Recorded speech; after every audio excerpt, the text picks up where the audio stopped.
안녕하세요. 사연에 빠지다의 DJ 민영입니다. 오늘도 두 가지 사연 들고 왔는데요. 끝까지 재미있게 들어주시고요. 구독과 좋아요 버튼도 꼭 눌러주세요.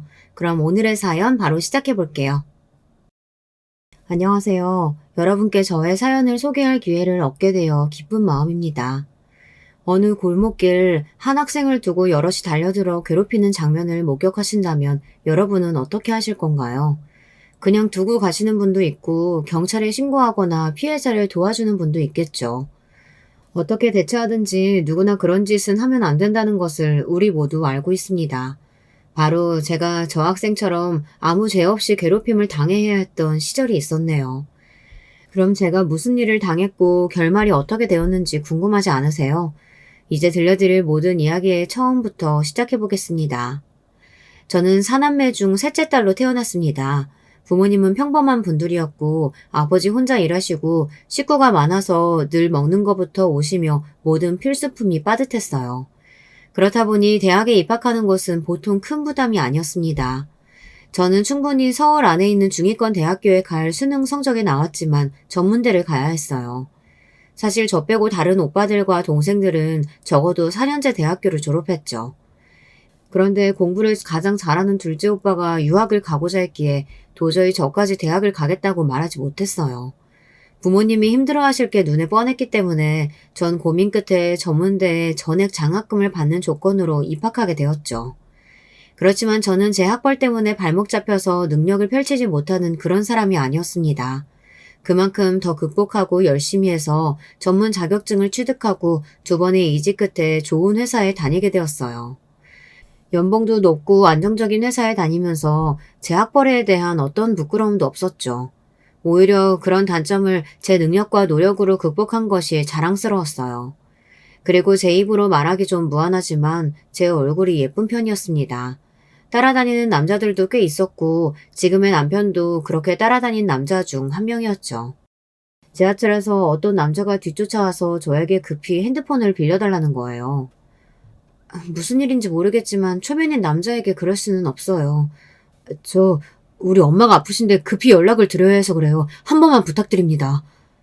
이렇게 사정하는데 차마 모른 척을 할 수가 있어야죠.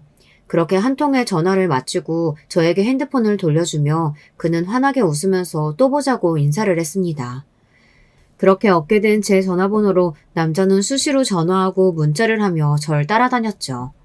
낯선 남자를 못 믿겠어서 멀리했는데 알고 보니 신원도 확실하고 괜찮은 사람이었어요. 그렇게 약 1년간의 구애 끝에 전 드디어 그의 마음을 받아주고 결혼까지 약속하게 되었습니다. 처음 본 순간부터 난 당신 없이는 못 사는 사람이 되었어. 그러니 제발 나랑 결혼해줘. 당신을 반드시 행복하게 해줄게. 남편의 호기로운 자신감에 이끌려서 어쩌다 보니 전 결혼을 앞두게 되었어요. 그의 진실한 마음은 믿고 있지만 시댁 사람들은 그리 편하지 않더군요. 인사를 드리러 처음 시댁에 방문하게 되었습니다. 종로구에 살고 계신 시아버님 한 분뿐 아니라 남편보다 먼저 결혼한 위에 큰형님 내외 그리고 아래 남동생 내외가 기다리고 계셨죠. 시모는 2년 전쯤 뇌졸중을 앓으시다 세상을 뜨셨다고 해요. 다복한 형제들로 시댁 가족이 많은 가운데 저는 긴장이 좀 됐어요. 하지만 시부는 편안한 미소로 저를 맞이해 주셨어요. 점잖은 시아주버님과 명랑한 서방님들까지 남자분들은 다 좋아 보이셨습니다. 다만 위에 형님과 제 바로 아래 동서 두 사람은 절 맞이할 때부터 팔짱을 끼고 보고 있더군요. 함께 이런저런 대화를 하다 형님과 동서가 휴식을 준비한다며 부엌으로 갔습니다. 눈치가 보여서 저도 슬쩍 일어나서 부엌에 따라가 보았어요. 형님, 새로 와서 모르는 게 많은데 잘 봐주세요. 동서도 잘 부탁해요.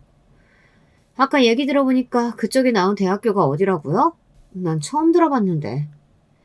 다짜고짜 제 학교부터 걸고 넘어지는 형님은 인상도 말투도 무서웠습니다. 분명 함께 있을 때는 조용한 분이셨는데 여자들끼리 있으니 기가 세 보이더라고요. 아, 네. 3년제 전문대라서 아마 잘 모르실 거예요.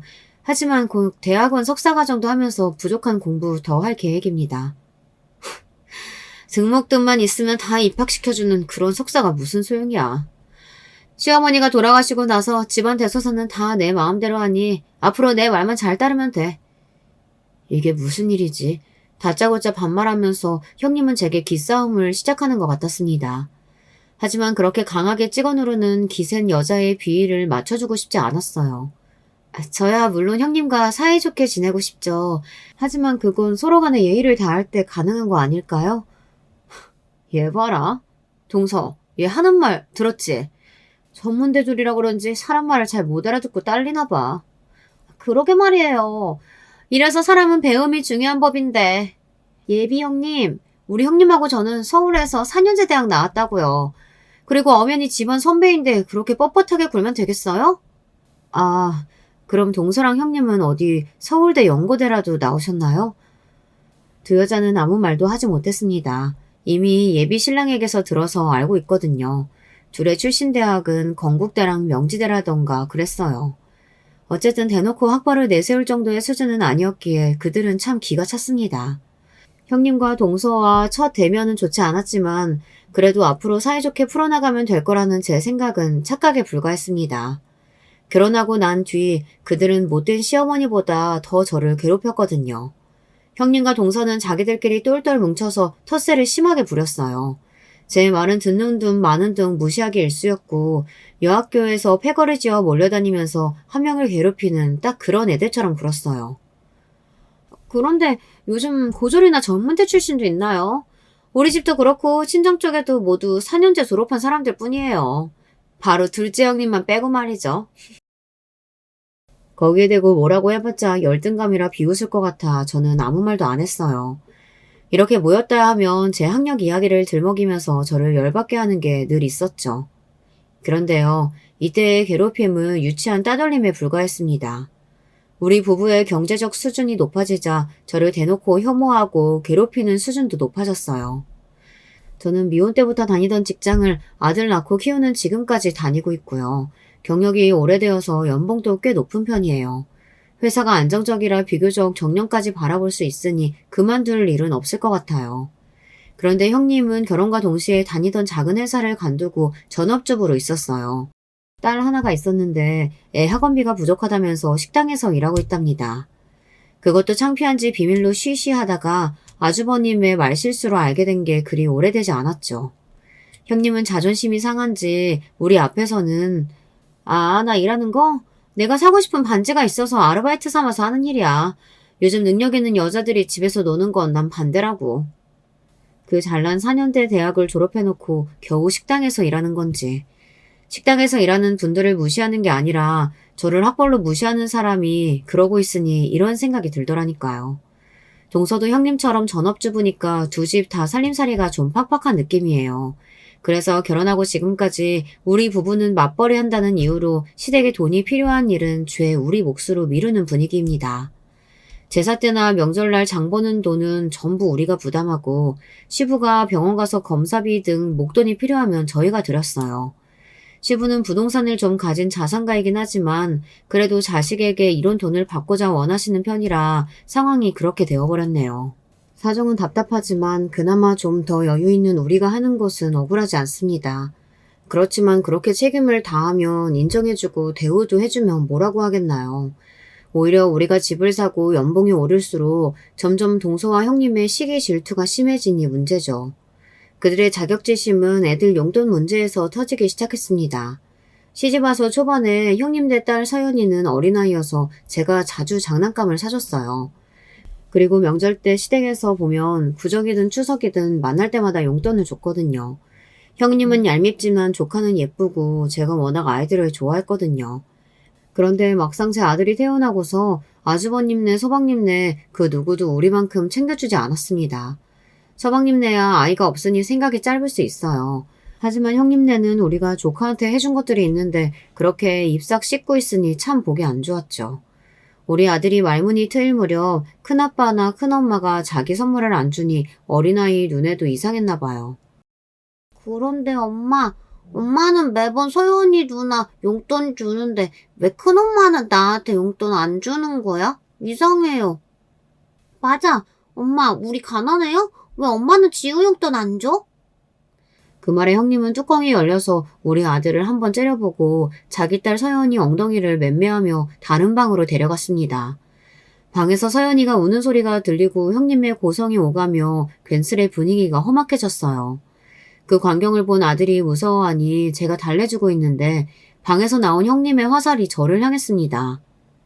동서가 돈 좀 벌었다고 유세 떠니까 애들 눈에도 티가 나는 거지. 주더라도 몰래 주던가 아니면 똑같이 안 주면 될 것을 지금 우리 앞에서 돈 자랑하는 거야? 여기에 근처에 있던 동서도 평소 쌓인 게 있었는지 거들었어요. 맞아요. 나도 둘째 형님한테 진짜 불만 많아요. 아버님 생신 때나 어버이날에도 가볍게 선물이나 드리면 되지. 꼭 혼자 잘 보이고 싶어서 두둑한 돈 봉투 드리면서 우쭐해하는 꼴이란. 진짜 고가워서 말이에요. 우리가 내복이나 참치 선물 세트 드리면서 아버님 앞에서 모양새가 어떻겠는지 그런 생각 못하냐고요. 이렇게 반말을 섞어가며 거의 이성을 잃고 막말을 하더라고요. 저는 너무 어이가 없어서 가만히 있었는데 같이 듣고 있던 남편이 동서한테 한마디 했습니다. 평소에도 동서가 손윗사람인 저한테 너무 막대한다면서 계속 벼르고 있던 참이었거든요. 세수씨, 말이 짧네. 나이로 보나 뭐로 보나 손이인데 아내 무시하는 겁니까? 위아래 없이 그렇게 막말하는 그런 콩가루 집안인 줄 아세요, 우리 집안이? 지유 아빠, 말 웃기게 하네. 먼저 위아래 모르고 군 건 바로 그쪽 마누라야. 무식하면 얌전히 분위기나 탈 것이지. 월급 좀 만진다고 집안 분위기 흐리는 게 정작 누군데. 이렇게 형님까지 가세하자 집안 분위기는 더욱 험악해졌죠. 남편은 자기들끼리 학벌 가지고 무시하던 사람이 잘나가니 열등감 있냐고 쏘아붙이고 결국 옆에 있던 서방님까지 거들어서 가족 간의 언성이 높아졌습니다. 시아주버님과 제가 겨우 싸움 직전까지 간 분위기를 진정시켰어요. 문제는 그 일 이후로 형님과 동서가 제가 시댁에 오면 자기들은 참석 안 하겠다고 나온다는 거예요. 자기들도 잘한 거 없으면서 나이살 먹은 사람들이 유치하게 굴다니 저와 남편은 혀를 끌끌 찼죠. 하지만 시부는 집안의 평화를 위해 우리가 형님들에 사과를 해야 한다고 말씀하셨어요. 저는 분명 잘못한 것이 하나도 없었지만 아버님의 입장을 생각해서 형식적으로 형님께 사과 전화를 드렸어요. 그래, 그렇게 나와야지. 이제야 기강이 제대로 서네. 앞으로는 동서 멋대로 굴어봐. 그땐 이 정도로 안 끝나? 그런데 우습게도 정작 손 아래 동서는 저에게 어떤 사과의 말도 하지 않았습니다. 이렇게 저는 그들의 비율을 맞춰야 하는 상황이 점차 되어가니 참으로 답답하더군요. 그러던 어느 날 저에게도 역전의 기회가 찾아왔습니다. 아직 결혼 안 한 넷째 아들, 그러니까 막내 서방님이 있는데 신부감을 시댁에 데려와서 인사를 시키는 겁니다. 이제야 시댁 여자들 사이에서 제 편을 만들 절호의 기회로 여기고 예비 막내 동서에게 친절히 대해주었어요. 제가 이 집에 왔을 때처럼 형님과 동서는 막내 동서에게 냉랭하게 굴었지만 저는 잘해주니까 예비 막내 동서는 저랑 따로 만나기로 하고 결혼 반지까지 같이 고르는 등 친하게 되었습니다. 막내 동서만 집에 들어오면 형님과 동서끼리 편을 먹고 절 따돌려도 든든할 것만 같았죠. 그렇지만 제 기대는 무참히 깨지고 말았습니다. 막내 동서가 결혼하고 나서 형님은 저만 빼고 셋이서 같이 쇼핑을 다니는 등 친목을 도모했던 것 같아요. 그렇게 되니 몇 달 만에 명절날 만난 막내 동서는 이제 제 아군이 아니라 적군이 되어 있었습니다.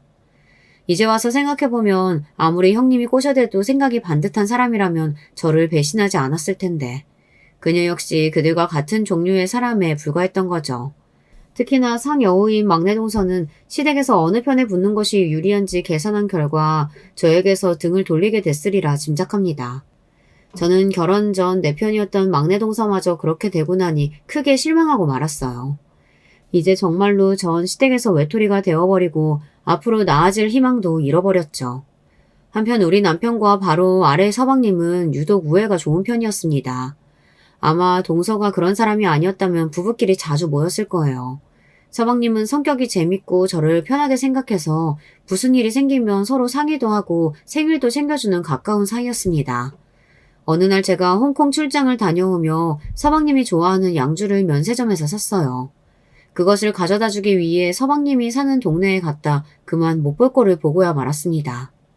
엘리베이터 문이 열리자 동선의 현관문에서 막 나오는 어떤 남자가 보였고 거기서 동서와 키스까지 하는 것 아니겠어요? 그 장면을 목격한 저와 동서 모두 서로 깜짝 놀랐고 저는 서둘러 엘리베이터 1층을 누르고 도망치듯 거기서 빠져나왔습니다. 몇 시간이 지나고 동서의 전화가 걸려왔습니다. 형님, 우리 집에 무슨 일로 온 거예요? 다 봤어요? 그럼 당연히 다 봤지. 종서는 유부녀가 어떻게 그럴 수가 있어? 그 남자 도대체 누구야? 아이씨, 하필이면 둘째 형님한테 들켰네. 우리 동네 단골 카페 사장이에요. 어쩌다 보니 외로운 사이끼리 가끔 정 나누는 것일 뿐 별스러운 사이는 아니에요. 뭐? 별스러워? 서방님도 그렇게 생각할까? 내가 본 것만 얘기해도 만약 형님이 내 남편한테 그 일 이야기하면 가만 안 둘 거야. 내가 못할 것 같아? 뭐 묻은 놈이 성낸다고 동서는 도리어 저에게 화를 내며 협박했습니다. 동서가 지금 나를 협박하는 거니? 고민 좀 해보고 내가 알아서 정할 거야. 동서는 조용히 입을 다무는 것이 좋을 거라며 끝까지 험악하게 나왔습니다. 하지만 저도 막상 서방님에게 그 일을 이야기하는 것이 고민되었어요. 그래서 남편에게 이 일을 이야기하고 같이 상의해 보았죠. 남편은 동생 성격상 앞뒤 생각 없이 이혼부터 할 거라며 섣불리 얘기하기보다는 좀 더 지켜보자고 그 관계를 끝낸다면 비밀로 하자고 했어요. 저도 남편의 말에 일리가 있다고 생각하고 일단은 함구하기로 했습니다. 그렇지만 그런 저의 마음을 모르는지 아래 동서는 그 일 이후로 더 저를 싫어했습니다. 아예 대놓고 형님 편에 서서 저를 괴롭히는 일에 앞장섰으니까요. 제가 그 여자들을 싫어하는 건 비단 저를 따돌리는 일만이 아닙니다. 그들 모두 하나같이 이른바 된장녀라고 할 만큼 사치스러운 여자들이었으니까요. 넉넉지 않은 경제 상황이면서 자기들끼리 모여서 한다는 말이 어느 명품 가방이 요즘 유행한다더라. 이번 그 연예인 비양이 하고 나온 귀걸이 봤냐. 어느 브랜드의 가격이 얼마다. 이런 시답지 않은 소리만 모여서 해댔어요. 그래서 전 그런 대화에 대체로 끼지 않고 듣고만 있었죠. 그런데 둘째 형님은 패션에는 영 관심이 없으신가 보죠? 매번 옷도 입던 옷 그대로고 액세서리 하나 안 하신 것 같으니까.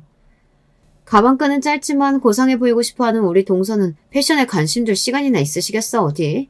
돈이나 벌 생각으로 가득 찼겠지. 저도 여자고 꾸미고야 싶죠. 그렇지만 그런 비싼 걸 덮어놓고 사다 보면 돈은 언제 모으죠? 집은 또 언제 사시겠어요. 그래서 아끼다 보니 이렇게.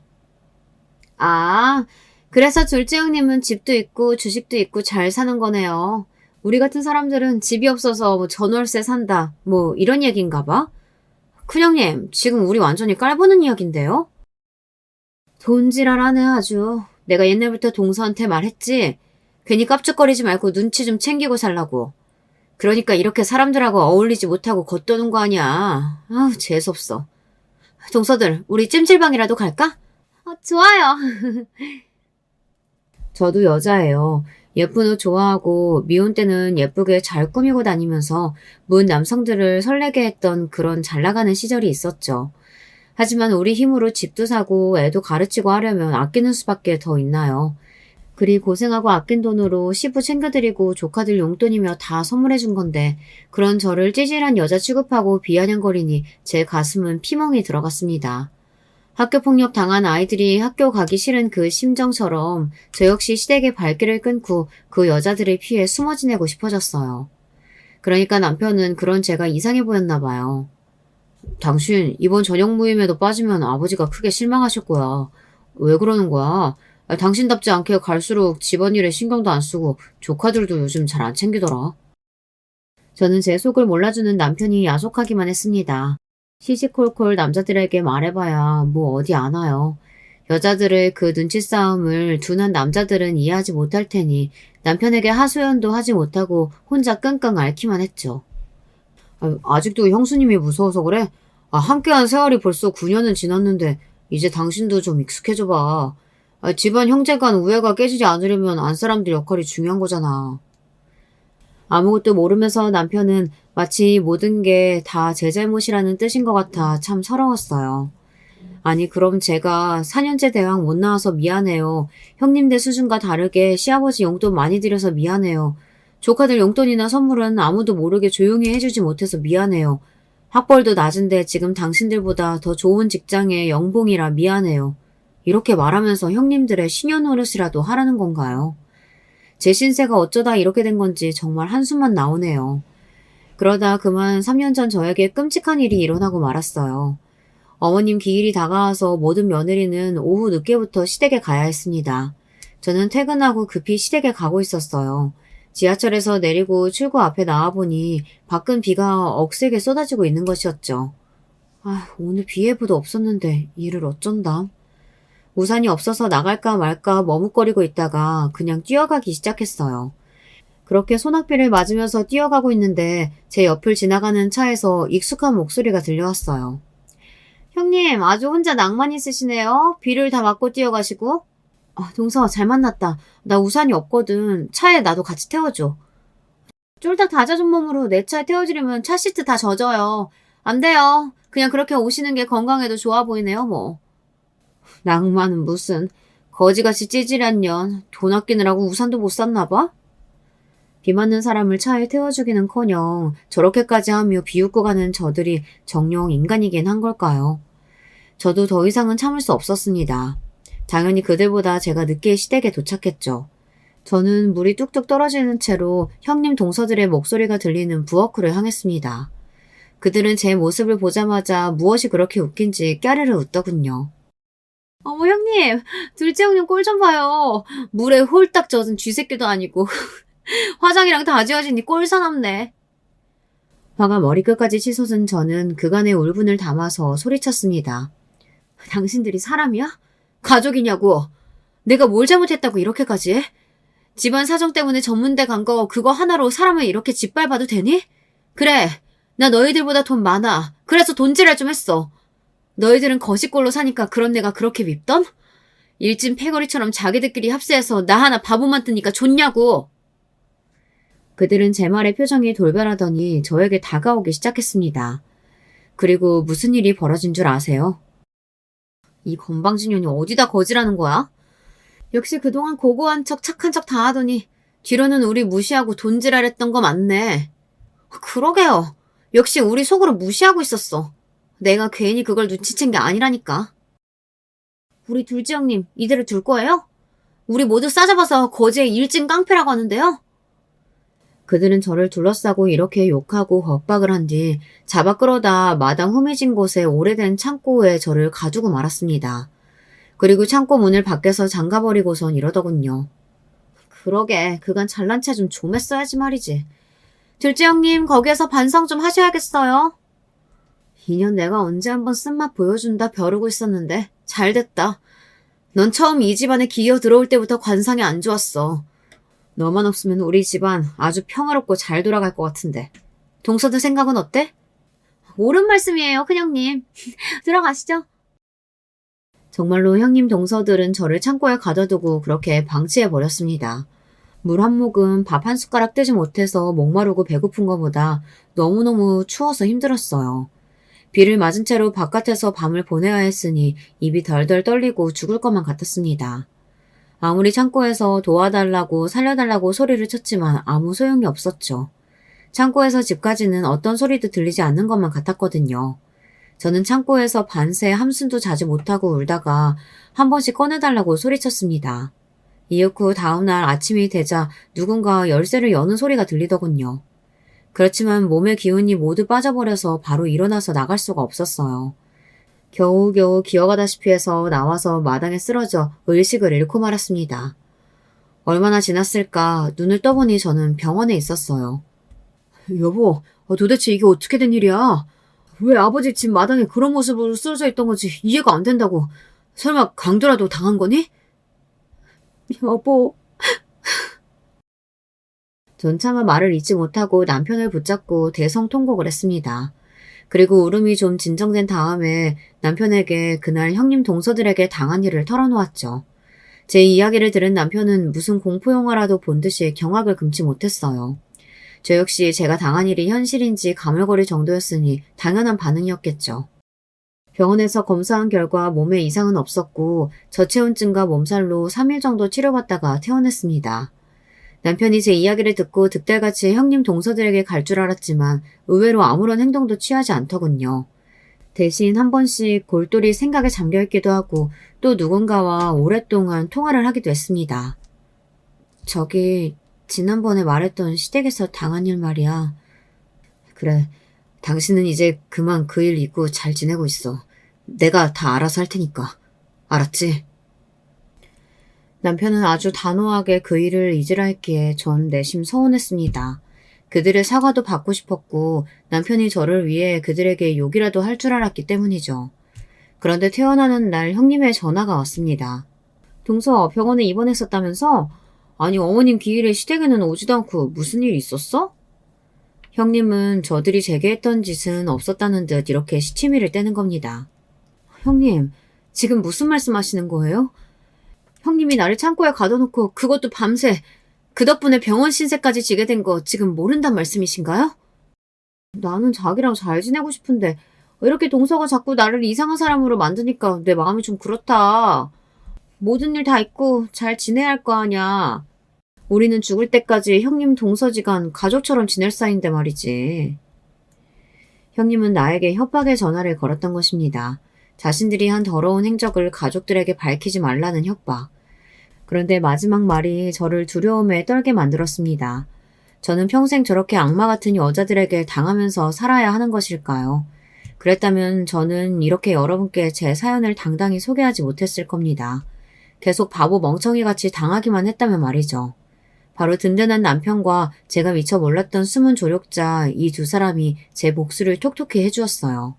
그럼 남편이 해준 그 신박한 이야기를 이제 여러분께 들려드릴게요.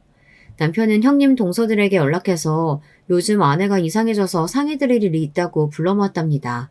그것도 허세스러운 여자들이 좋아할 만한 청담동 한 술집에서요. 역시나 그들은 강남의 화려한 인테리어를 자랑하는 술집에 들어서자마자 눈이 휘둥그레지고 자기들이 뭐라도 됐냥 사진 찍고 무척 좋아했다더군요. 남편은 그들의 비위를 맞춰주고자 비싼 양주를 시켜서 취하도록 먹이고 나서 이런 이야기를 털어놓기 시작했습니다. 아, 형수님, 그리고 재수씨, 요즘 저 미치겠어요. 진짜 이혼하고 싶어 죽겠다고요. 아내가 실성한 사람처럼 이상한 소리만 늘어놓고 지난번 어머님 기일에도 연락도 절로 갖추라고 말이죠.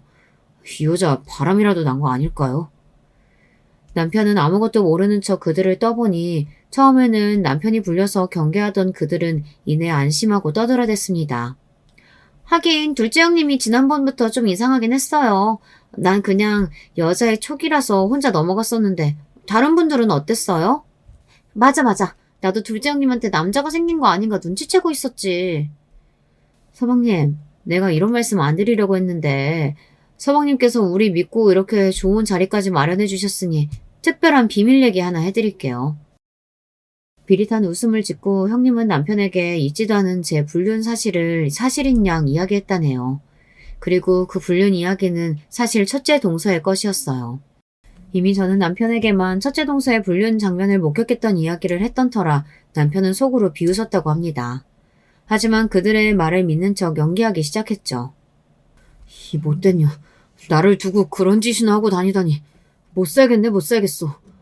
형수님, 나 그 여자에게 복수하고 싶어요. 그냥 조용히 이혼 못 해주겠다고요. 걱정 마세요. 이미 우리가 한번 복수해줬으니까. 어머님 기일날 둘째 형님이 어디로 사라졌었는지 아세요? 사실은요. 멍청하게도 첫째 동서는 자기들이 제게 한 일을 술술 털어놓았습니다. 그리고 거기에 가세해서 형님은 말했어요. 우리가 친해지고 한 배를 탔으니 하는 말인데 서방님, 사실 나 학창시절에 좀 놀았어. 일진의 여왕, 우두머리. 그래서 애들 꽤나 괴롭히고 다녔거든. 사방님 아내 괴롭힐 방법은 100가지나 되니까 내가 앞으로도 사방님 복수해줄게요. 감사합니다, 여러분. 자, 그럼 우리 앞날을 위해 건배하시죠. 남편은 이렇게 그들을 안심시켰습니다. 왜냐하면 처음부터 남편은 그들의 모든 이야기를 녹음기에 담았으니까요. 그 녹음기를 돌려주면서 남편은 제 앞에 무릎을 꿇었습니다. 당신이 나랑 결혼해서 이런 일까지 당하게 해서 정말 미안해. 이러려고 죽자 사자 당신 쫓아다녀서 결혼한 게 아닌데 괜한 고생만 시켰네. 대신 그동안 당신이 당했던 일들 그 여자들에게 2배로 돌려줄 테니까 조금만 기다려줘. 복수도 복수지만 소갈이 했었는데 당신이 이렇게 내 고통 알아주고 위로해줘서 고마워요. 당신이 당한 일은 나만 아는 게 아니야. 사실 우리 아버지도 알고 계셔. 이렇게 남편은 뜻밖의 일을 이야기해 주었어요. 남편은 형님 동서의 이야기를 담은 녹음기를 들고 폭로하고자 시부를 찾아뵈었다고 합니다. 아니, 네가 어쩐 일로 갑자기 집에 왔냐? 그리고 둘째 며느리는 별일 없이 잘 지내고 있는지 모르겠구나. 지난번 아내 기일에 오지 않아서 걱정했는데. 아버지, 형수님과 제수씨들이 우리 집사람에 대해 아무것도 말 안 하던가요? 시부는 모르는 눈치인 것 같아서 그날 당했던 일뿐만 아니라 그동안 그들이 저를 괴롭히고 따돌렸던 일을 모두 말씀드렸습니다. 그런데 가만히 듣고 계시던 시부가 한 가지 고백을 털어놓았습니다. 둘째야, 그 녹음기 들려주지 않아도 괜찮단다. 그냥 그동안 모르는 척 있었을 뿐 그 며느리부터 막내 며느리까지 다들 어떤 애들인지 남 짐작하고 있었지. 실제로는 말이다. 그날 아침 창고에 갇힌 둘째 아이 꺼내준 거 바로 나다. 아니, 뭐라고요? 아버지가 어떻게 그 일을 하시고서? 조간신문 가지러 새벽부터 마당에 나왔는데 창고 쪽에서 희미하게 소리가 들리더구나. 그렇지만 신경 쓰지 않았지. 그곳은 몇 년간 사용하지 않은 공간이었으니까. 그런데 집에 들어가서 큰 며느리랑 막내 며느리 둘이서 쏙닥거리는 소리를 들었다. 그런데 둘째 형님 이제 꺼내줘야 하지 않아요? 어제 비도 맞고 쫄쫄 굶어서 저러다 확 죽어버리는 건 아니겠죠? 죽긴 왜 죽어? 내가 학창시절부터 여러 애들 주물러 봤는데 사람이 어지간해선 죽지 않는단다. 라이터블로 목 뒷덜미 지져도 화상만 입고 멀쩡히 잘 살던걸? 내비둬. 네? 그런 일까지 해보셨어요? 우리 큰형님 보통 분 아니시구나. 내 입으로 말하긴 그렇지만 강릉에서 미친 보라피 나면 모르는 사람이 없었다고. 그러니까 왜 나한테 기어오르냐고. 처음부터 내 앞에 엎드렸으면 이런 걸 안 당했지. 시부는 그제야 제 행방을 아시고는 몰래 열쇠로 창고 문만 열고서 집안 창문을 통해 저를 지켜보신 겁니다. 형님 말이 사실인지 확인하기 위해서이기도 하고 당신이 이 일을 아는 것을 모르게 하고 싶으셨대요. 창고에서 기어나오던 저의 모습을 보고 무참한 일을 당했다고 확신하게 되신 겁니다. 그리고 시부는 남모르게 이 일을 바로잡고자 벌인 일을 남편에게 얘기하셨어요. 사실은 너희 엄마가 죽기 전에 나한테 이야기한 적이 있다. 아닌 척 감추고 우리 앞에서는 착한 맏며느리 행세하고 있지만 첫째 며느리 조심하라고. 무섭고 냉혹한 내면을 가진 아이니까 유산도 다 맡겨서는 안 된다고 말이야.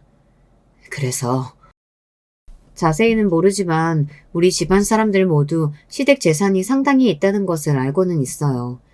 지금 살고 계신 종로구의 단독주택에다가 상가 건물도 한 채 있으니 그만 해도 시부는 상당한 자산가시죠. 그리고 그분은 모든 재산을 바로 우리 남편과 저 그리고 제 아들까지 3명에게만 증여해주겠다고 하셨습니다. 아니, 정말이세요, 아버지? 그리하면 형수님 성질머리에 가만히 있지 않을 텐데요. 동생들도 그렇고요. 그리고 시부와 남편은 둘이서 형님과 동서에게 큰 한 방을 날릴 만한 계략을 짜셨다는 겁니다. 저에게 아직 알려줄 순 없지만 조만간 알게 될 거라며 자신있게 웃는 남편을 보고 저는 위안이 되었습니다. 무엇보다 시부도 남편도 모든 진실을 알고 제 편이 되어주셨으니 정말 든든했어요. 한 달쯤 지나고 시부의 부르심으로 우리 가족을 비롯한 모든 자식 손자들이 시댁에 모였습니다. 아버지, 아무 날도 아닌데 갑자기 무슨 일 부르셨어요? 그래, 모두 모인 거 맞지? 내 나이가 이제 75이고 요즘 들어 건강이 영 좋지 않구나. 허리 때문에 병원에 가야 한다 했거늘 큰며느리는 뭐가 그렇게 바쁜지 와보지도 않더라. 그건요, 제가 우리 서연이네 반 학부모회장을 맡아서. 뭐 너한테 뭐라고 하는 건 아니고 너희가 맞으라고 해서 나를 딱히 신경 쓰고 있지 않다는 뜻이다. 내가 더 나이 먹고 치매 오기 전에 너희가 아주 궁금해할 그 유산에 대한 발표를 하려고 이렇게 불렀다. 발표 전에 모두 날 따라오거라.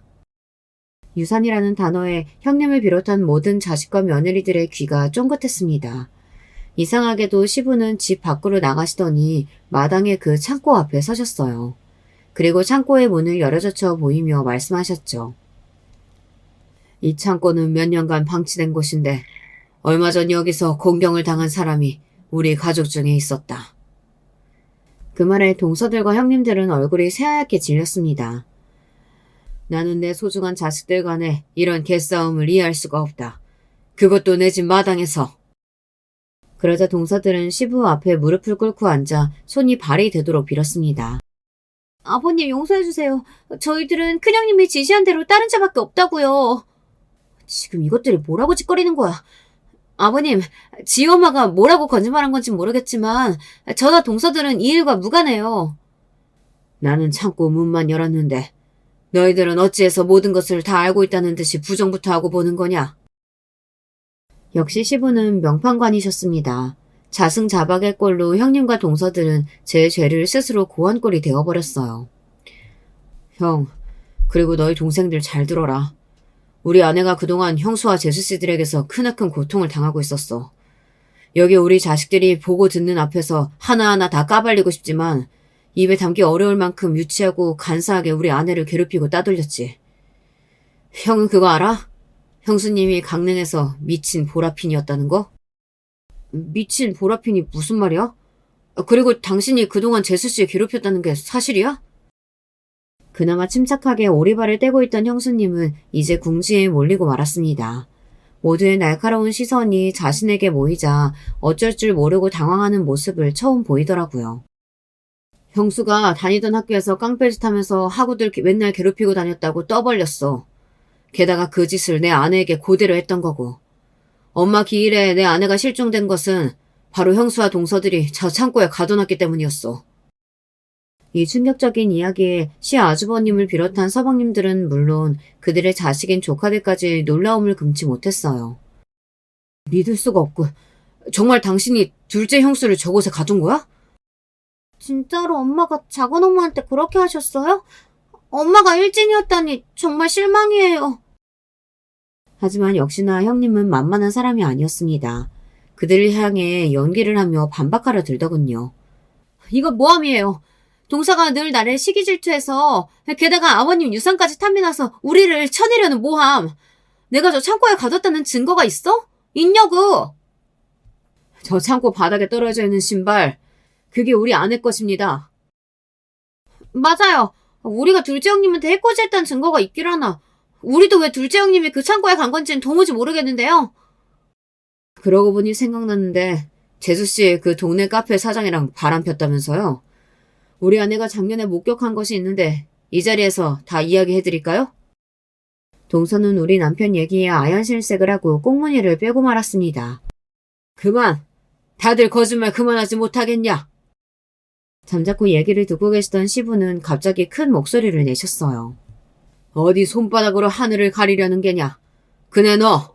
네가 주도해서 셋째랑 넷째랑 합심해서 둘째 괴롭히는 거 정녕 내가 모를 줄 알아? 한심한 거. 내 눈으로 보고 내 귀로 들은 게 한두 번이 아니야. 그렇지만 점점 도가 지나쳐서 지금에 이르렀고 나는 더 이상 너희 며느리들을 인정하지 못한다. 그래서 내 예산 중에서 이 집을 제외한 모든 부동산을 둘째 며느리에게 증여할 생각이다. 아니 아버님은 재산 대부분을 남편도 아니고 저에게 주신다니요. 이 이야기는 모두를 놀라게 했고 남편과 저 역시 처음 듣는 것이었습니다.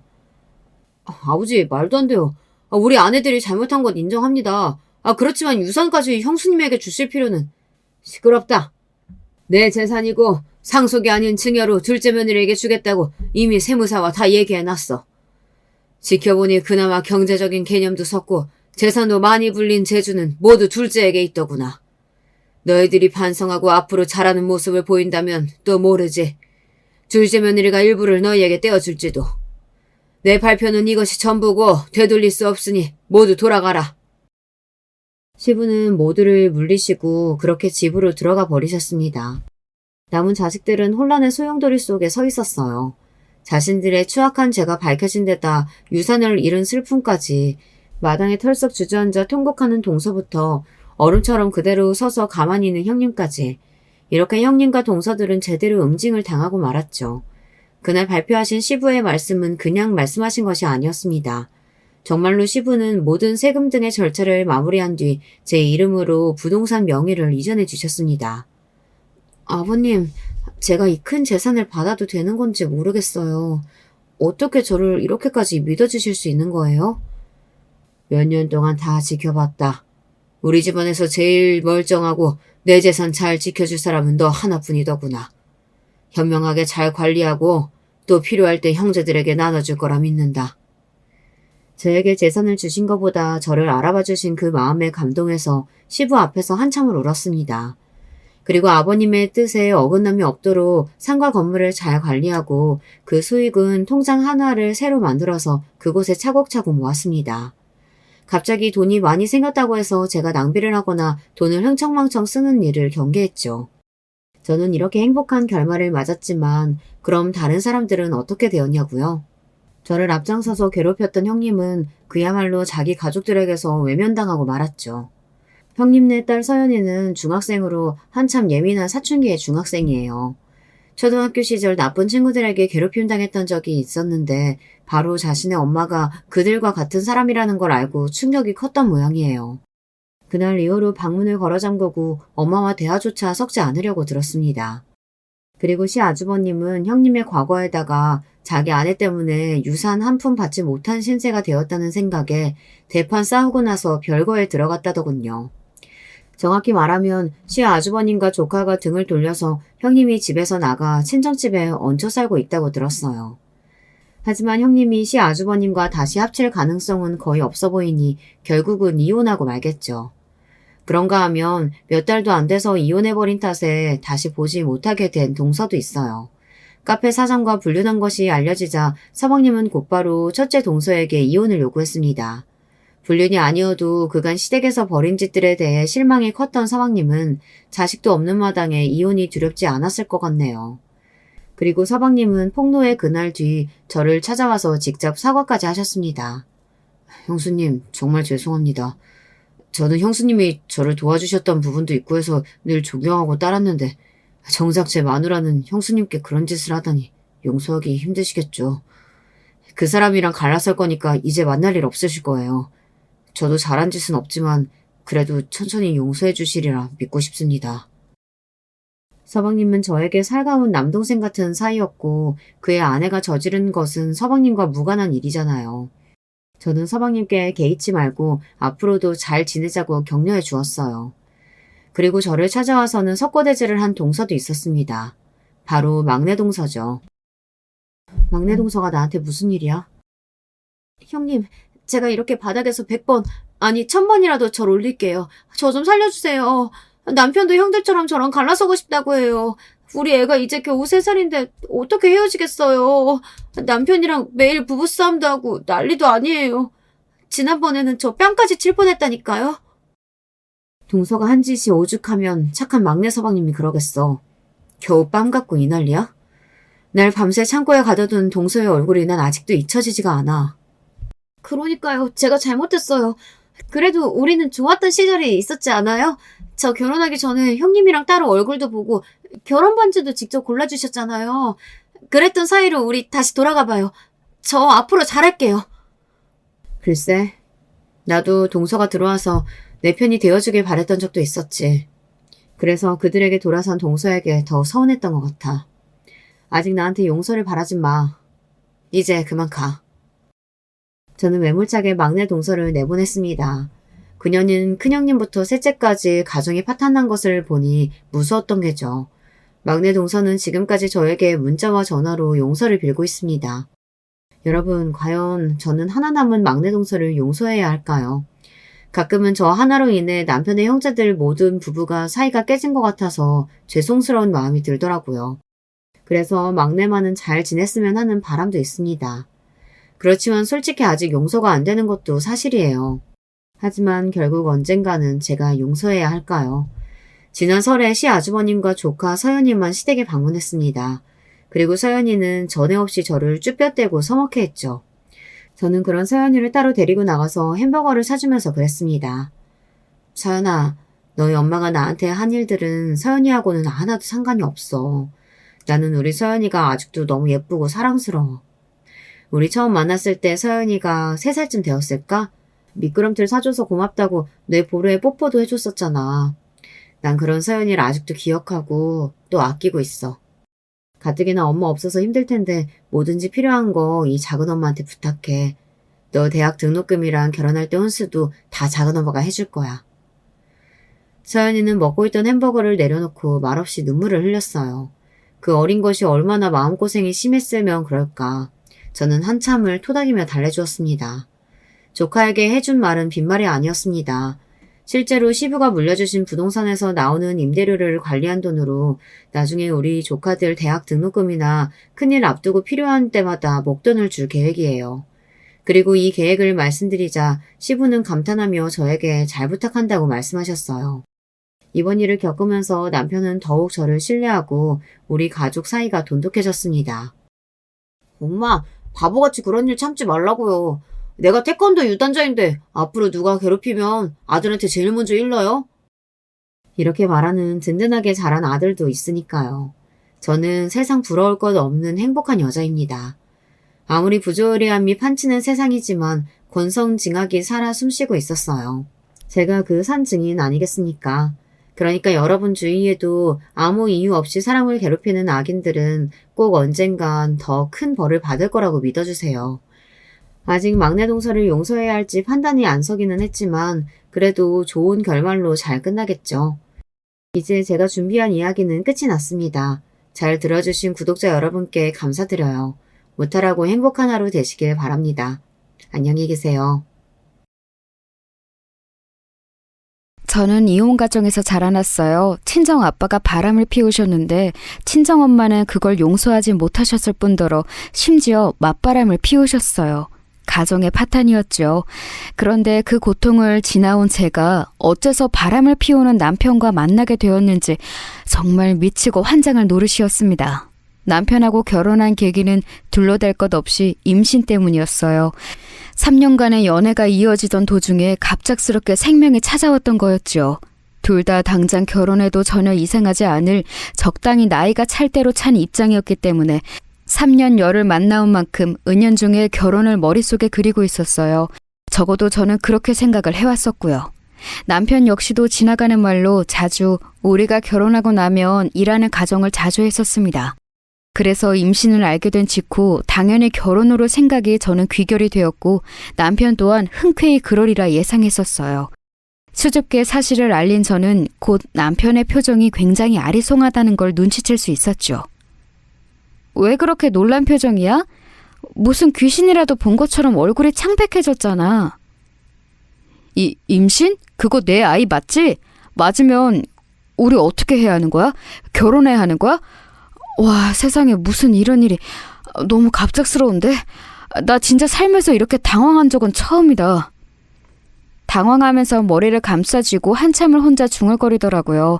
그 앞에서 저는 그런 반응이 충분히 이해가 가면서도 어쩔 수 없이 서운했던 것 같아요. 제가 임신이라는 고귀함의 무게를 잘 몰랐던 것 같아요. 왜냐하면 임신을 이미 해버렸기 때문에 남편에게 서운함을 느끼든 어쩌든 저는 어딘가 을의 입장이 된 것 같았거든요. 마치 남편에게 책임 좀 져달라고 숙이고 들어가는 느낌이었다고나 할까요? 지금 생각해도 그때의 제 입장과 기분은 정말 미묘했던 것 같습니다. 임신 문제에 있어서는 아주 신중하고 또 더욱 조심했어야 했던 거예요. 저는 흔하게 널린 중소기업 규모의 직장을 다니고 있었고 남편은 대기업 언저리에 드는 중견기업에서 꽤 잘 나가는 부서에 속해 있었으므로 결혼 정년기의 미혼 얌녀 조건에서 본다면 남편이 저보다 앞섰네요. 저보다 연봉이 당연히 훨씬 높았어요. 그래도 남편이 저하고 사귀는 동안 입버릇처럼 남자가 여자한테 얻어먹고 다니면 수치다 라는 식으로 말을 하고 다녔던 만큼 째째하게 구는 사람은 아니었습니다. 그러니까 제가 애초에 이 남자하고 결혼할 생각을 계속 가지고 있었겠죠. 아무튼 결혼을 하는 것으로 흐름이 금방 흘러가게 되었는데 남편이 저보다 훨씬 낫다고 주장하며 이 결혼을 무척 속상해하는 인물을 제가 맞닥뜨리게 되었지요. 쉽게 예상이 가는 그 인물은 바로 제 시어머니셨습니다. 우리 귀한 아들, 태어났을 때부터 얼굴에 명석함이 보여서 이름도 명석이라고 이름을 지은 우리 집안의 귀한 장남. 아직 제대로 선자리 한 번을 물색한 적이 없건만 내가 느림보처럼 군 게 패착이었구나. 내가 민기적거리는 사이에 이런 대형 사고가 터질 줄이야. 우리 명석이를 고작 너 같은 수준에게 내어준다는 게 지금 이게 당최 말이나 되는 얘기니? 많이 놀라셨을 그 심정 저도 이해합니다. 죄송하고 민망한 심정이에요. 이왕 이렇게 된 것 제가 정말 앞으로 잘하겠습니다. 부디 노여움 푸세요. 얘 봐라. 말 한번 번지르르하게 잘하네. 공손하고 차분한 척 구는 꼴이 청순 가련한 것에 사족을 못 쓰는 생각에 1차원적인 혈기왕성한 남자들 꼬여내려고 작정하면서 수를 쓰는 모양새야. 각종 인생 풍파를 다 지나온 내 눈은 못 속여. 내가 이런 거 잡아내기로는 고수도 아니고 도사인 사람이야.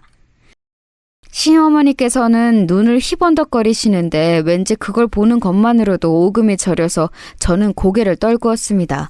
정식으로 제 소개를 드리고 인사드리러 간 자리였는데 왠지 초장부터 저를 노려보시는 게 심상치 않더니만 남편이 잠깐 자리를 비운 사이에 저에게 오만 비난을 다 퍼부으시더라고요.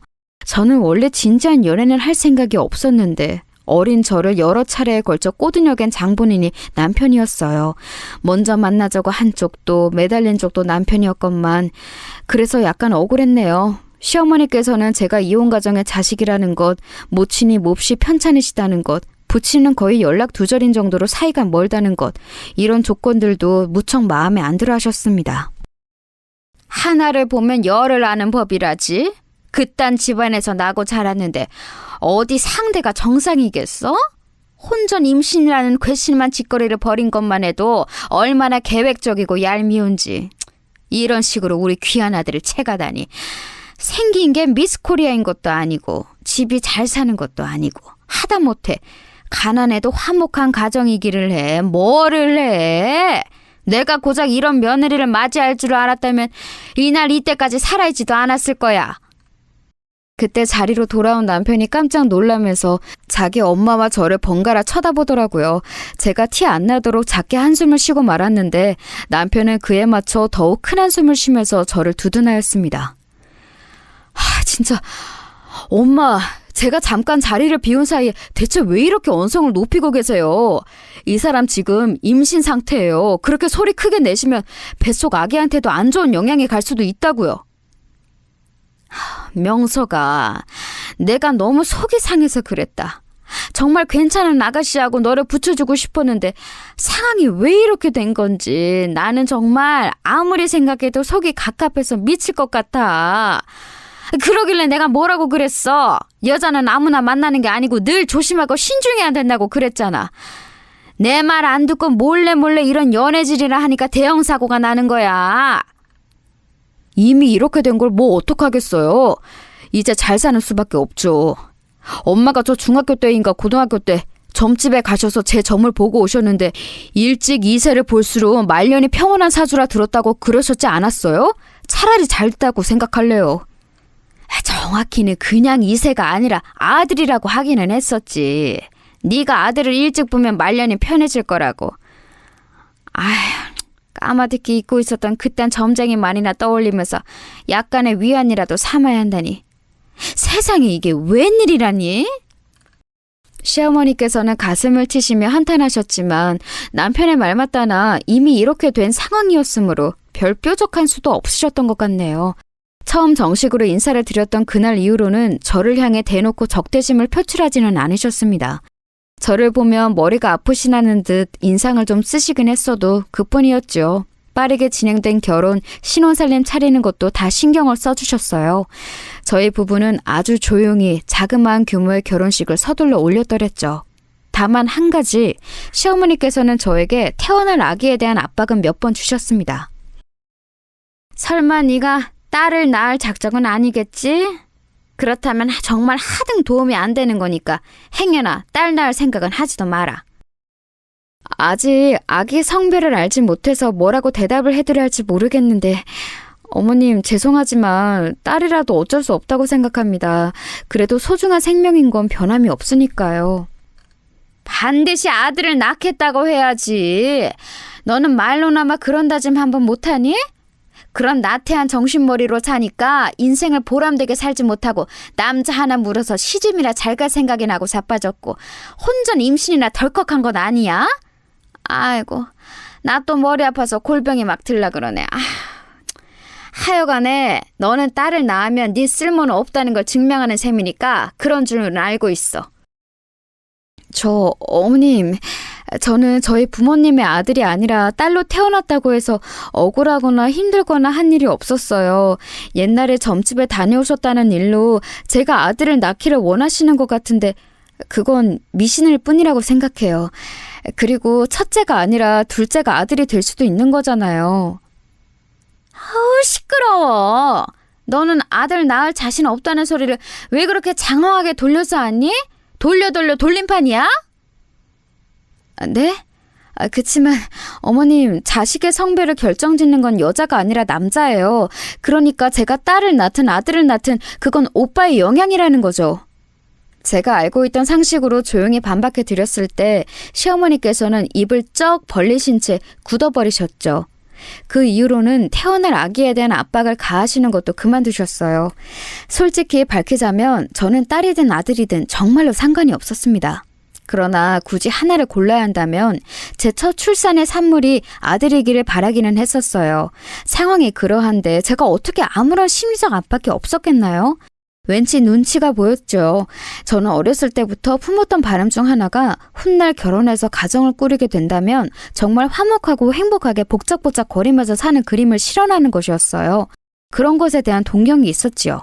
남편과 비록 불타오르는 애정을 주고받으며 만나온 관계는 아니었고 만날수록 생기는 편안함이라든지 익숙함이라든지 이런 게 좋아서 연애를 이어온 게 확실히 더 컸던 것 같지만 기본적으로 믿음이 있었어요. 결혼하게 될 수도 있는 상대이고 그렇게 되면 잘 살 것 같다고요. 그런데 막상 결혼해서 부부가 되고 나니까 제가 임신을 한 상태임에도 남편의 태도가 제가 막연히 상상해왔던 것과는 달라서 기분이 좀 가라앉았죠. 요란 법석을 떨면서 저를 떠받다 들어주는 건 상상도 안 했지만 그래도 결혼하기 전보다 저에게 애정 표현을 많이 해줄 줄 알았거든요. 제가 남자라는 생물을 잘 몰랐던 것 같습니다. 그런데다가 시어머니께서 저를 영 못마땅해 하시니 제 바람과는 그림이 달랐기에 심적으로 좋지 않았어요. 아들을 낳는다면 저에 대한 호감이나 애정이 더 돌아올 것 같아서 그랬기에 저는 제 뱃속의 생명이 이왕이면 아들이기를 바랐던 듯 싶네요. 병원에 갈 때마다 공교롭게도 아기의 자세가 미묘해서 판별이 어려웠기에 다른 산모들보다 제가 아기 성별을 늦게 알았어요. 그리고 몹시 당황했다가 이내 마음을 고쳐먹고 세상 누구보다도 이 생명을 위해주겠다는 다짐을 했죠. 여보, 오늘 드디어 우리 아기 성별을 듣고 왔는데 딸이라고 하네? 핑크가 잘 어울릴 것 같다는 말을 들었거든. 뭐? 딸이라고? 우리 엄마가 하도 손녀 말고 손자 타령을 하셔서 그런가. 나도 은연중에 아들이 태어날 거라고 예상했었는데. 딸이라니? 나는 오히려 좋은데? 나도 딸바보 아빠 이런 거 해볼 수 있겠다. 아들 키우는 것보다 딸 키우는 게 더 재미있을 것 같아. 그치? 나도 귀여운 공주님처럼 꾸며주고 이것저것 예쁜 것들도 얼른 사주고 싶어. 엄마하고 딸하고 사이좋게 친구처럼 지내는 거, 나 그런 거 해볼래. 내가 그렇게 살고 싶으니까. 속으로 내심 떨렸는데 남편이 반색을 해줘서 제 마음이 편안해졌습니다. 저는 그때부터 딸이 태어나면 같이 해보고 싶은 것들을 머릿속에 그리며 행복한 상상의 나래를 펼쳐갔죠. 결혼하고 나서 아이가 생긴 게 아니라 아이가 생겼기 때문에 결혼을 해서 그런지 남편은 그동안 약간 태어날 이세에 대해 덤덤하게 굴어왔지만 성별이 밝혀지고 나자 그때부터 뭔가 구체적으로 현실성이 느껴진 모양이었어요. 갑자기 금전 계획을 새로 짜기 시작하더니 딸이 태어나고 나면 들어갈 금액 같은 것들을 혼자 막 정리하더라고요. 그러면서 회사에서 추가 수당이 떨어지는 업무들도 전혀 마다하지 않고 해내기 시작했고요. 그 모습을 보면서 기분이 고무되었어요. 너무 좋더라고요. 이제야 뭔가 제대로 돌아가는 느낌이었다고나 할까요? 친정 엄마께서 건강이 몹시 안 좋으신 상태였기 때문에 제 바람이 또 있다면 무사히 건강한 아기를 낳아서 친정 엄마께서 돌아가시기 전에 손녀의 모습을 보여드리는 거였습니다. 열심히 태교를 하겠다고 마음을 다지고 있을 때 저와는 다른 마음을 가진 분도 계셨어요. 시어머니께서는 제가 기어이 딸을 낳는다며 무척 마음에 안 들어 하셨습니다. 우리 명석한 아들을 꼬여내서 나 몰래 내 눈을 피해서 사귀어온 것도 모자라 덜컥 임신을 하더니 그걸 빌미로 결혼을 해서는 기껏 낳는다는 게 딸이야? 우라지. 하나부터 열까지 이렇게 마음에 안 들라고 작정을 해도 이것처럼은 못하겠다. 너는 어째 모든 게 이렇게 밉상이니? 오빠는 제가 딸을 임신해서 너무 좋다고 하던데요. 어머님께서도 생각을 달리 해주셨으면 좋겠어요. 어쨌거나 어머님의 친손녀잖아요. 그래서 내가 더 열이 받는 거야. 우리 명석이는 왜 그렇게 착해 빠졌을까? 근데 이제 와서 하는 말이지만 너 뱃속에 든 그 아이 우리 집안 핏줄은 맞기나 한 거니? 어머님! 그 말씀은 제가 다른 남자라도 만났었다는 건가요? 너무 모욕적이네요. 그 말씀 취소해 주세요. 아니 그냥 해본 말 가지고 애가 왜 이렇게 발끈하고 난리야? 이러니까 더더욱 수상한데? 정상적이지 않은 부모 밑에서 자란 애가 뭘 보고 컸겠어? 그러니까 바람 피울 확률도 남들보다 더 높은 거지. 그럼 아기 낳고 나서 유전자 검사 해보면 되겠네요. 그런데 저는 이게 너무 모욕적으로 느껴져서 그때 가서 유전자 검사를 하고 나면 어머님의 사과 한마디로는 도저히 마음이 안 풀리고 해결이 안 될 것 같습니다. 이건 알아두셨으면 해요. 제가 가장 싫어하고 혐오하는 게 바로 바람이에요. 그러니 오해를 사는 것만으로도 충분히 모욕적입니다. 네가 그렇게까지 말을 한다면야. 아니 내가 굳이 유전자 검사까지 해보자는 건 아니고 그냥 의심 한번 해볼만 하다는 얘기였어. 너는 너무 비약을 잘하는구나. 바람 피울 확률이 높다느니 그런 말씀까지 다 하시고 나서 저에게 그러셔봤자 별로 설득력이 없었습니다. 비록 첫 단추는 잘못 끼워진 듯한 관계였다지만 저는 시어머니와 어쨌든 잘 지내보고 싶었는데 너무 속이 상하더라고요. 그래서 남편에게 이런 걸 다 말했어요. 그랬더니 남편이 득달같이 시어머니께 뭐라고 한마디 드린 모양이었습니다. 너 우리 아들한테 내 얼굴 뭐 어떻게 했길래 우리 명석이 입에서 상관 말고 사세요 라는 얘기가 나오니? 어떻게 내가 상관을 안 하고 살아? 네가 뭔데 우리 모자 사이를 이간질하려고 들어? 저는 그냥 어머님과 있었던 일을 있는 그대로 오빠에게 말한 것뿐이에요. 이간질이라고 칭하시겠다면 저는 드릴 말씀 없습니다. 저는 되도록 초연하게 대꾸했고 시어머니께서는 저에게 일을 가셨죠. 아이를 낳고 나면 그리고 시간이 지나면 결국 언젠가는 가족이라는 이름 하에 봉합이 되리라고 막연한 그런 희망을 품으며 저는 시어머니께 잘 보이려고 애쓰는 마음을 일단 접어두었어요. 막바지 태교에나 힘썼죠. 저희 딸은 갓난아기였을 적에는 너무 작기만 해서 누굴 더 닮았나 그런 것도 없었지만 딱 하나 분명한 거 남편하고 인매가 비슷했습니다. 남편도 태어난 아기를 보자마자 자기를 닮았다고 느꼈고요. 그러니 시어머니께서는 하실 말씀이 없었죠. 그리고 저희 딸 태어난 지 100일 되는 날을 딱 일주일 앞두고 친정엄마께서는 돌아가셨습니다. 그래서 100일 잔치는 생략했어요. 시어머니께서 무척 툴툴거리셨죠. 참나, 100일 잔치가 무산돼서 그런가. 이제서야 간신히 정 좀 붙여보려고 했던 손녀가 다시금 멀어지는구나. 엄마, 요즘에는 100일 잔치 어차피 거의 안 하는 추세예요. 회사 사람들도 애 낳으면 돌잔치만 하지 100일 잔치는 안 하더라고요. 그나마 남편이 민망해하면서 그런 식으로 무마라도 해줘서 다행이었습니다. 친정엄마는 저에게 애증의 대상이셨어요. 엄마와 딸의 관계란 대체 무엇인지 알아도 알 수 없는 관계 같습니다. 그런 분이 돌아가시자 저는 우울했고 시어머니께서 그렇게 툴툴거리셨던 태도가 가슴에 남아서 그때부터는 정이란 게 좀 떨어졌네요. 친정엄마께서 돌아가시고 나서 저는 친정아빠하고 연락을 주기적으로 하기 시작했습니다. 그전에는 사실 서로가 살아있다는 것만 아는 정도였던 것 같아요. 친정엄마께서 세상을 떠나시며 그것을 계기로 연락을 주고받기 시작했던 거예요. 왠지 어색한 부녀 사이였지만 별것 아닌 오늘 날씨 좋다느니 행복한 하루 보내라느니 하는 짧은 안부 카톡을 주고받는 게 나쁘지는 않았습니다. 하지만 그런 일상도 곧 깨어지고 말았습니다. 언제부터였을까요? 남편이 은근히 꾸미고 다닌다는 인상을 받기 시작했었어요. 여보, 원래 출근할 때 머리 손질은 따로 안 하지 않았었어? 대충 말리고 모양 깔끔한지만 확인하고 늘 그렇게 출근했던 것 같은데 가만 보니까 요새는 머리에 뭘 바르네? 바르는 건 언제 샀던 거야? 나보고 마트 가서 장 볼 때 사오라 하지 않고 직접 사다니 별일이네. 나 원래 머리 손질에 관심 많았는데? 몰랐어? 그동안 당신이 잘못 봤던 거야. 나 원래 이런 거에 신경 쓰는 편이야. 그래? 하긴 우리 연애할 때 종종 머리에 힘준 거 몇 번 보긴 했었다. 아, 맞다. 내일 소아과 가는 거 야간 진료로 가야 할 것 같아. 요즘에 대기가 너무 많아서 낮에는 못 가겠어. 여보, 혹시 일찍 퇴근하면 같이 갈래? 병원 갔다가 저녁 먹고 들어오면 되잖아. 아니, 됐어. 그럼 내일 저녁에 당신 일정이 있단 소리네? 잘 됐다. 나도 회식 있어. 먹고 들어올게. 당신도 느긋하게 볼일 봐. 여자의 직감인지는 몰라도 참 이상하게 느껴지더라고요.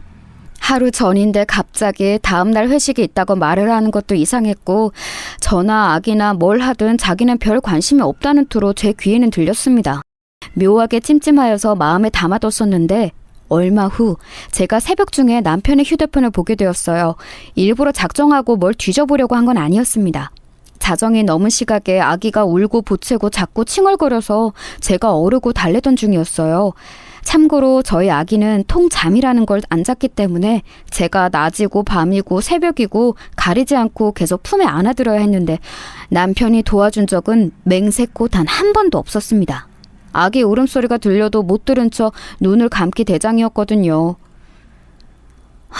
왜 이렇게 내가 애를 혼자 낳아서 키우는 것 같지?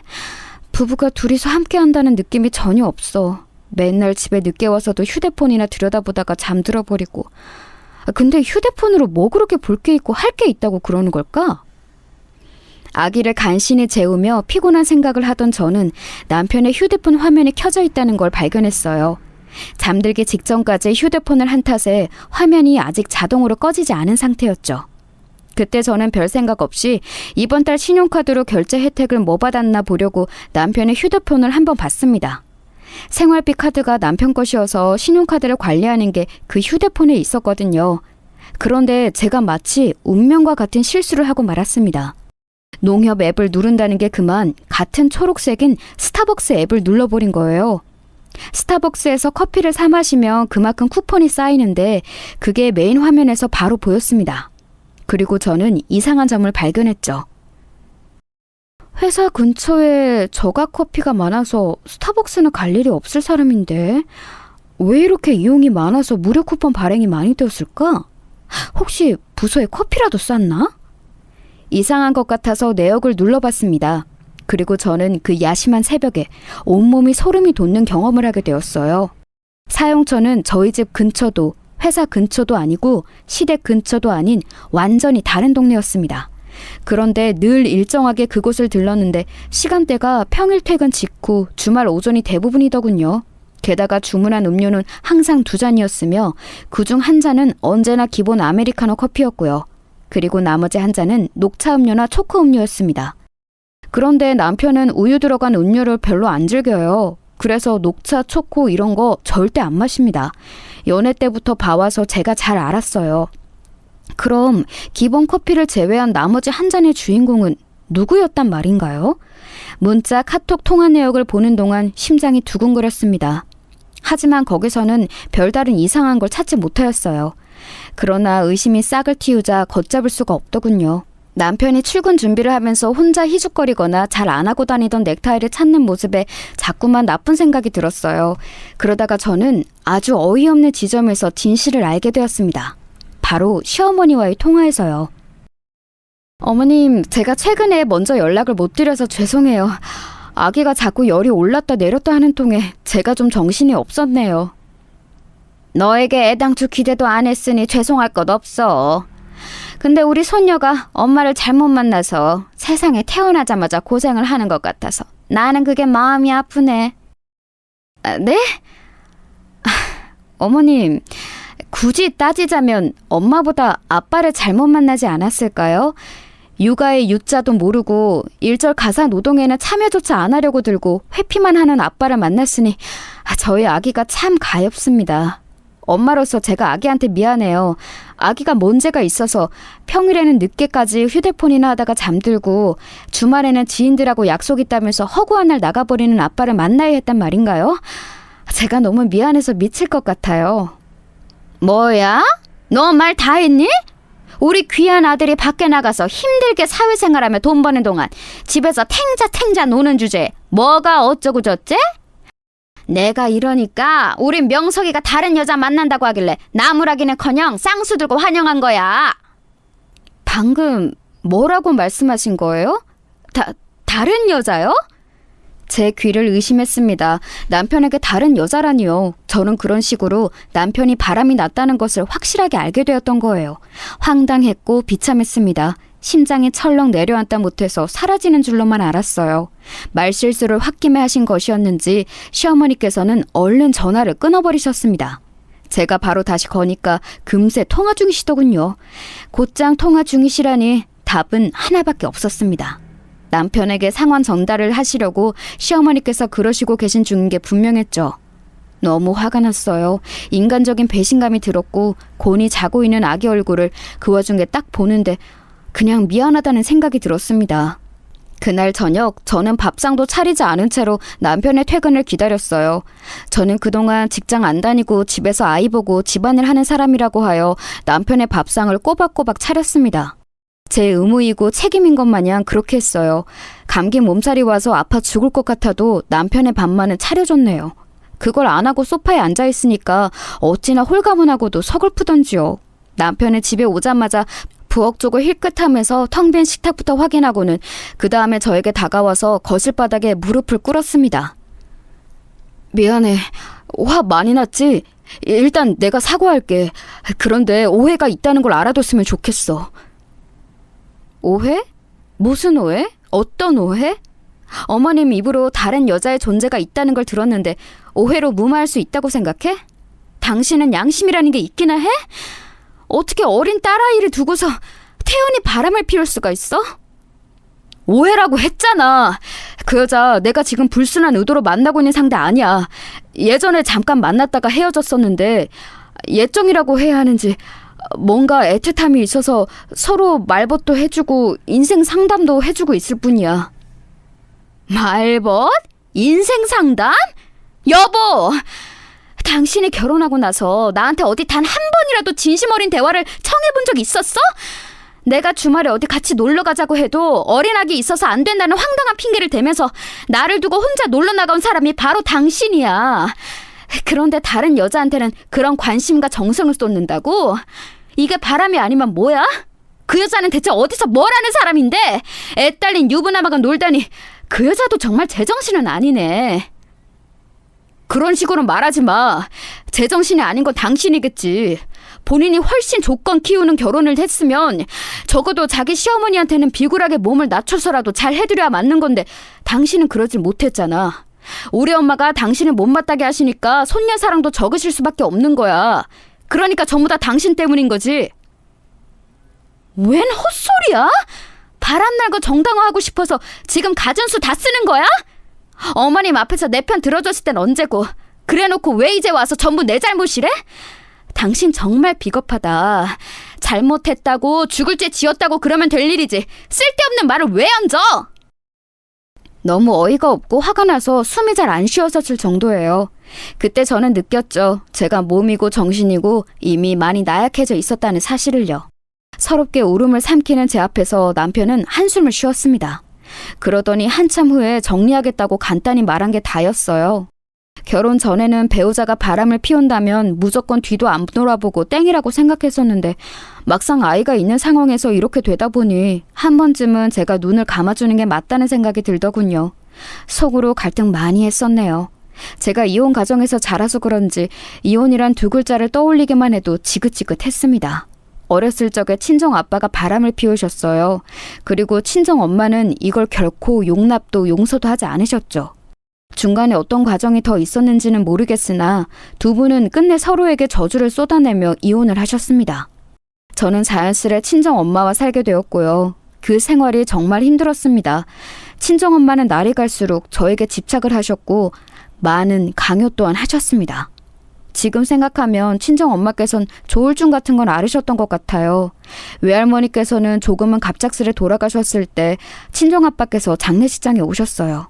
그리고 친정 엄마는 거의 발작을 하셨었죠. 누구야? 대체 누가 저 인간한테 연락했어?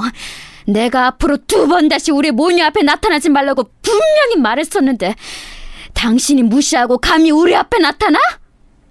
진정해. 내가 지금 당장 사라질 테니까 제발 진정해. 그러다가 순 넘어가겠어. 친정아빠는 당혹스러워 하시면서 거의 쫓겨나듯 자리를 뜨셨는데 그때 눈이 마주치자 저는 얼른 고개를 돌려버렸습니다. 제 쪽에서 먼저 피한 것이었죠.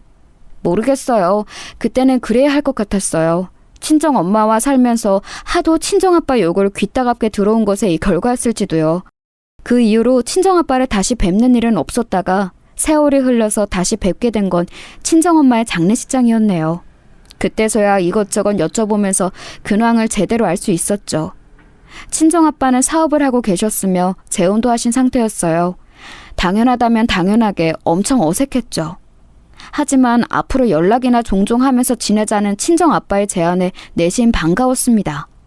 성격상 겉으로 크게 티를 내지는 못했지만 속으로는 좋았어요. 이토록 복잡 미묘한 가족을 둔 저였기에 제가 꾸리는 가정을 그렇지 않기를 바랐습니다. 제가 억지로 버티고 또 버텨오면서 그 바람을 지켜왔는데 남편이 그걸 깨버린 것이었어요. 상간녀를 정리하겠다고 했으니 어쨌든 저만 눌러 참으면 될 일일지도 모른다고 생각했습니다. 속이 문드러져도 저만 희생해서 가정을 지켜낼 수만 있다면 그것으로 저는 괜찮다고 스스로를 다독였어요. 지금 생각하니까 정말 초라했네요. 하지만 남편은 끝끝내 저를 배신하였습니다. 서류 가방에 여자 립스틱이 들어있더군요. 제 것이 아니었어요. 저는 남편이 귀가했을 때 면전에 그 립스틱을 집어 던졌어요. 공교롭게도 그 옆에는 시어머니께서 함께 계셨죠. 손에 들고 계신 걸로 보아서 간만에 반찬을 가져다 주시려던 참에 남편과 같이 들어오신 모양이었습니다. 너 이게 뭐하는 짓이야? 우리 아들 잘생긴 얼굴에 흠이라도 나면 어쩌려고 물건을 마구 집어던져? 면도도 서툴러서 걸핏하면 턱에 상처내는 사람인데 가벼운 립스틱 맞는 게 대수일까요? 어머님, 왜 자식을 저렇게 키우셨어요? 면도 하나 제대로 못하는 팔푼이로 어린 자식이 있는데 바람을 피우는 짐승으로 저렇게 키워놓으시니까 보람이 있으신가요? 어떠세요? 말하는 꼬라지 좀 봐라. 너 완전히 마탱이가 같구나. 오냐, 내가 이참에 아주 며느리 자리 갈아치우련다.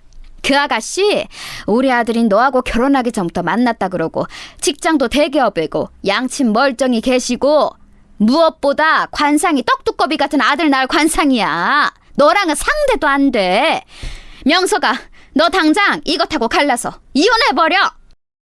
시어머니께서 너무 흥분하신 나머지 침을 튀기며 외치시다가 현기증에 휘청거리셨어요. 남편은 얼른 자기 엄마 부축하면서 그만 좀 하시라고 진정 좀 하시라고 그러더라군요. 그 모습에 지난 과정이 눈에 훤히 그려졌습니다. 제가 임신했다고 했을 때 남편이 보였던 반응 속에는 그 상간녀가 들어있었던 거죠. 저하고 양다리를 걸쳤는데 제가 임신을 하는 바람에 그쪽하고는 헤어졌던 것이고 그래서 심란했던 남편은 아기의 성별이 나왔을 때부터 생각을 고쳐먹고 결혼생활 잘했다가 아기가 태어난 이후에 그 상간녀와 다시 만나게 되면서 그때부터 나락으로 갔던 거예요.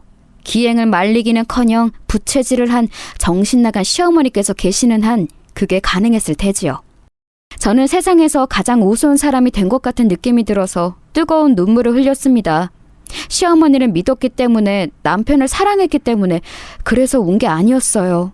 그냥 제 자신이 너무 바보 같은 게 견딜 수 없어서 눈물이 나왔고 곤히 자고 있는 아이 생각에 울었던 것이죠.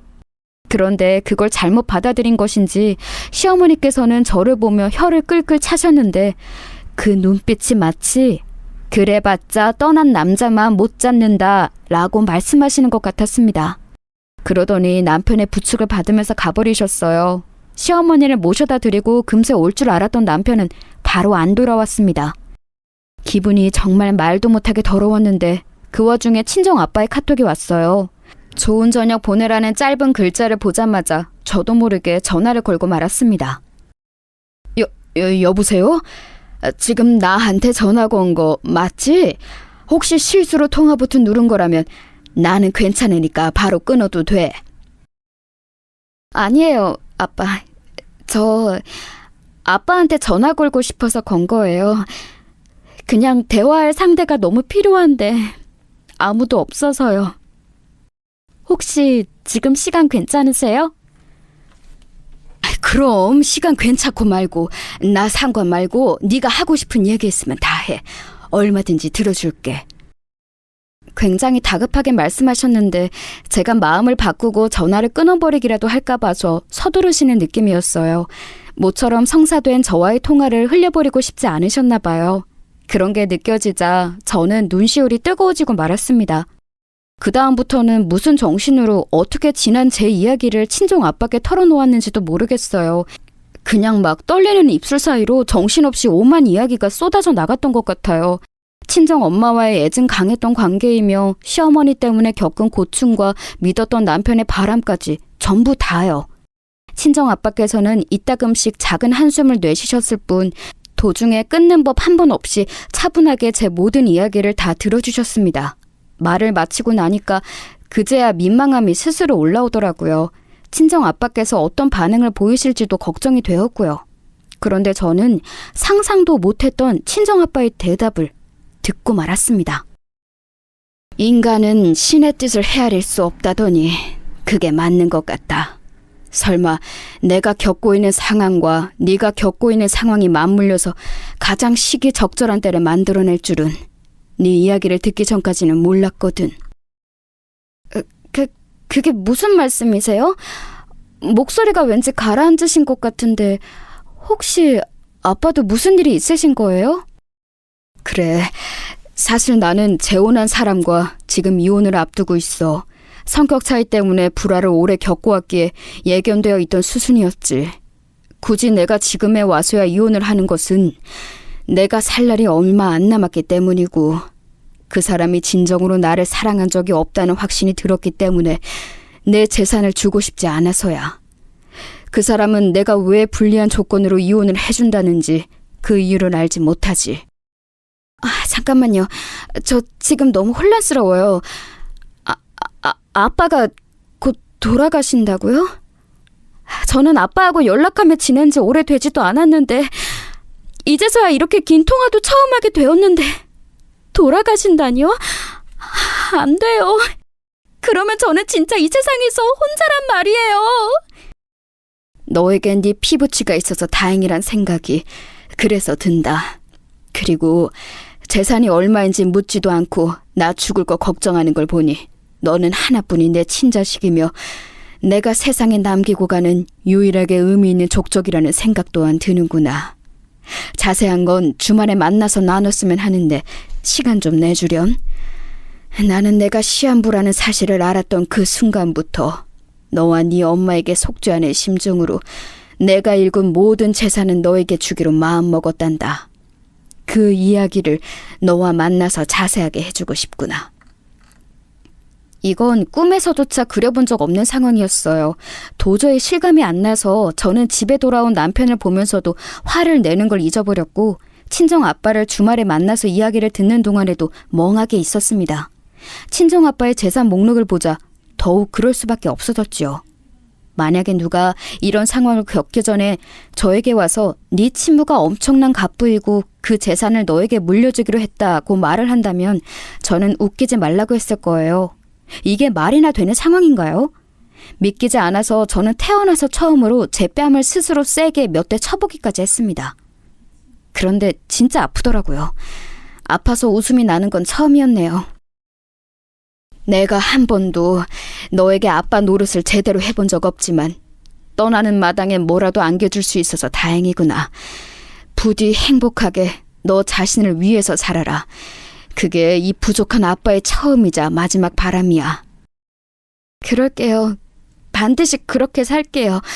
하늘에서 엄마와 함께 지켜봐 주세요. 친정 아빠께서는 저와 서로의 이야기를 나눈 지 딱 3개월 뒤에 하늘나라로 떠나셨습니다. 알고 있던 이별이었음에도 미친 듯이 눈물이 나더라고요. 주체할 수 없을 정도로요. 그리고 제가 친정 아빠의 마지막 날들을 지키며 아기까지 데리고 병원 생활을 하는 동안 시어머니와 남편이라는 작자들은 단 한 번도 저에게 빈말이 남아 괜찮냐고 물어오지 않았습니다. 마치 제가 정신없는 이때가 아주 좋은 기회라고 여기는 듯 되려 저하고 쓱 멀어지더군요. 저는 그렇다 칩니다. 그런데 아기마저 무시하는 건 무슨 정신 나간 처사인가요? 갈수록 바닥만 보여주는 작자들에게 저는 치가 떨렸네요. 심지어는 친정 아빠의 장례식장에 오지도 않았습니다. 집에서도 보이지 않고 전화도 안 받고 카톡도 안 보는 남편에게 저는 오만정이 다 떨어져 버렸죠. 이악 물고 친정 아빠의 영정 앞에서 재차 맹세했어요. 저를 위해서 살겠다고 말이에요. 장례식장에서 저는 친정 아빠께서 남기고 가신 인맥들을 접할 수 있었어요. 거의 다 전문직 종사자들이셨는데 전부 다 저에게 명함을 주시더군요. 친정 아빠께서 어떻게 살아오셨는지 세세한 게 그제서야 궁금해졌는데 장본인에게 질문할 수가 없으니 가슴이 허했습니다. 있는 체력 없는 체력 다 끌어서 끝마친 친정 아빠의 장례식. 곤히 잠든 아기까지 등에 업고 집에 돌아왔을 때 저는 심장이 철렁했어요. 신발장에 젊은 여자 구두가 있었고 시어머니의 신발도 보였습니다. 조심스레 현관에서 가까운 작은 옷방에 아기를 눕혀두고 저는 거실로 향했죠.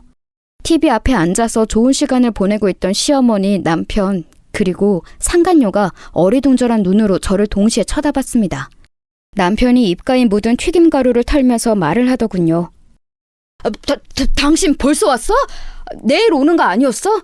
그런 줄 알았는데? 오랜만이다. 이 짐승 같은 놈이 연락 두절이더니 이렇게 얼굴 보기가 원래는 쉬운 거였구나. 저기 그쪽은 누구세요? 혹시 양친 멀쩡히 계시고 대기업에 종사하시며 이 망할 놈하고 옛날에 만났었다가 지금은 뻔뻔한 상간녀이신 그분이신가요? 저는 곧바로 상간녀를 저격했습니다.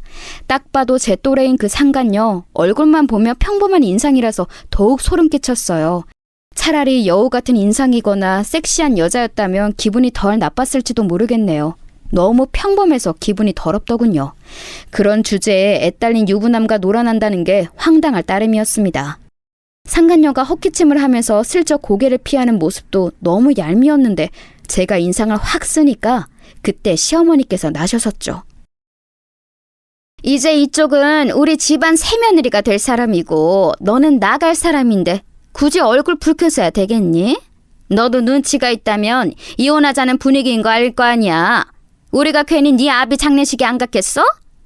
이게 다 너에게 여지를 안 남겨주려고 네가 혹시 미련 가질까 봐 우리가 냉정하게 군 거지. 너무 섭섭해 말아라. 너는 원래부터 잘못 끼워진 단추였을 뿐이야. 이제 모든 게 제자리를 찾아간다고 생각을 해. 한 가지 궁금한 게 있는데요. 그런 말씀하시면 스스로 안 부끄러우세요?